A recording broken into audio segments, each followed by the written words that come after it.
Uchaguzi wa JUAKITA ngazi ya mkoa uliofanyika nchi nzima umehusisha nafasi ya mwenyekiti JUAKITA mkoa, wajumbe 10 wa kamati ya JUAKITA pamoja na wajumbe 3 watakaowakilisha mkoa katika mkutano mkuu kitaifa. Kwa nafasi ya mwenyekiti wa JUAKITA mkoa wa Singida amepata Bi Aisha Ramadhani Asi. Yeye amepata kura 20, kwa hiyo ndio Mungu aliyetuchagulia huyo kwamba atuongoze kwenye gurudumu hili. Akizungumza kwa niaba ya kaimu shekhe wa mkoa wa Singida, Shekhe Isa Ramadhani Simba, mwenyekiti wa halmashauri kuu BAKWATA Shekhe Omar Mughenyi ametoa wito wa kuvunjwa makundi yote baada ya uchaguzi. Lakini lazima patikane mmoja wetu atakayetusimamia katika majukumu yetu ya kibaraza. Hilo tukilitambua, hatutakuwa na sonono ndani ya nafsi zetu.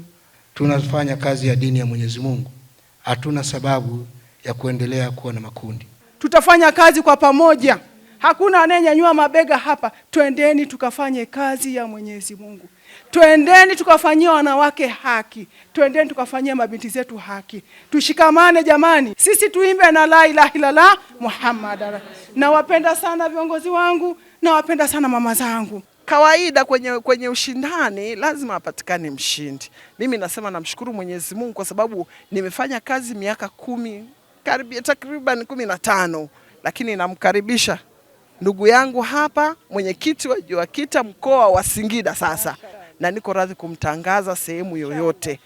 Baadhi ya wagombea na wajumbe katika uchaguzi huo nao hawakusita kutoa ya moyoni.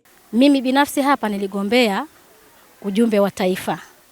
Biidhnillah tumeshapita kwa namba nzuri, lakini nataka kuambia watu wa Singida sitoangusha kwa kile ambacho Allah alionijalia. Viongozi wapya na wa zamani, viongozi wa wilaya na wa mkoa washikamane wote ili waweze kupeleka Uislamu mbele wa mkoa wa Singida. Wao wagombea wetu, baada kupita ngazi hii, basi simamieni vizuri mkoa wetu ili upate kufanyaje kuheshimika zaidi kidini, si ndio?